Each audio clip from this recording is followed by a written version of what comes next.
Hi, I'm Sukmui from Learning English with Mr. Sukmui.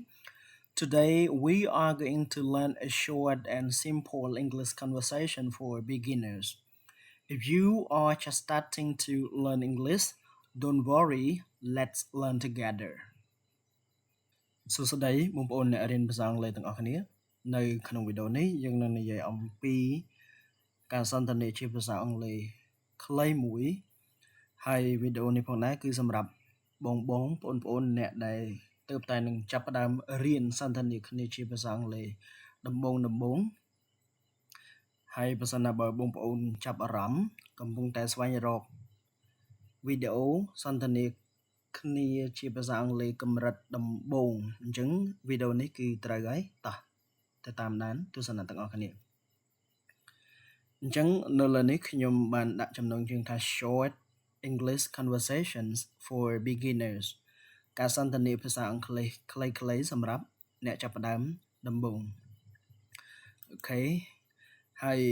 នេះគឺជាវីដេអូភាគទី1ដែលខ្ញុំបានដាក់ចំណងជើងថា making new friends ការរាប់អានមិត្តភ័ក្តិថ្មីហើយនៅខាងក្រោមនេះផងដែរខ្ញុំបានសរសេរសូរសៀងបន្ថែមដើម្បីឲ្យបងប្អូនអ្នកដែលទើបតែចាប់ផ្ដើមរៀនហ្នឹងគឺគាត់ងាយអានហើយនឹងឆាប់ចាប់បានផងដែរហើយនៅក្នុងការសន្ទនានេះគឺមានតួអង្គពីរនាក់ Lisa ហើយនឹង Dara អញ្ចឹងដើម្បីកុំឲ្យខាត់ពេលយូរតោះចាប់ផ្ដើមទាំងអស់គ្នាផ្ដើមចេញពី Lisa និយាយថា Hi what's your name Hi what's your name សួស្តីតើអ្នកឈ្មោះអ្វី Dara ក៏ឆ្លើយថា My name is Dara What's your name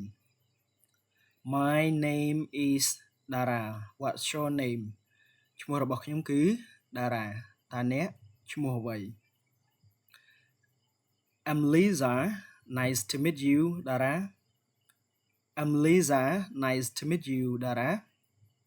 ខ្ញុំគឺ Lisa រីករាយដែលបានជួបអ្នក Dara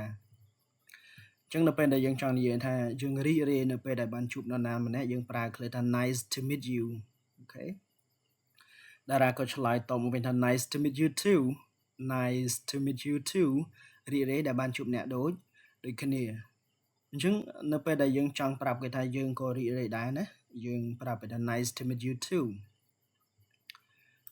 អូខេឃ្លាបន្ទាប់ Lisa ក៏សួរថា how are you តើអ្នកសុខសប្បាយទេ I'm fine thank you what about you I'm fine thank you what about you ខ្ញុំសុខសប្បាយទេអរគុណចុះអ្នកវិញអញ្ចឹងនៅពេលដែលយើងចង់សួរត្រឡប់ទៅគេវិញយើងអាចប្រើឃ្លាថា what about you ឬក៏អាចប្រើឃ្លាថា and you ឬក៏ how about you ក្នុងអត្ថន័យនេះគឺសុទ្ធតែនិយាយថាចុះអ្នកវិញLisa ក៏ឆ្លើយថា I'm good thanks I'm good មានន័យថាខ្ញុំសុខសប្បាយទេឃ្លាបន្ទាប់ Dara ក៏ឆ្លើយថា I have to go I have to go នេះនៅក្នុងភាសាខ្មែរយើងគឺមានន័យថាខ្ញុំត្រូវទៅហើយ Goodbye Lisa លាសិនហើយ Lisa Okay Dara see you later Okay Dara see you later Okay Dara អញ្ចឹងឃ្លាថា see you later នេះគឺចាំជួបគ្នានៅពេលក្រោយអញ្ចឹងនៅពេលដែលយើងចង់ប្រាប់នរណាម្នាក់ថាយើងត្រូវទៅហើយណាយើងអាចនិយាយលាដោយប្រើពាក្យថា goodbye ហើយភ្ជាប់ជាមួយនឹង see you later លាសិនហើយចាំជួបគ្នានៅពេលក្រោយបាទអញ្ចឹងវីដេអូសន្ទនាគ្នាខ្លីនេះគឺចប់តែប៉ុណ្ណេះហើយសង្ឃឹមថានឹងជាប្រយោជន៍សម្រាប់បងប្អូន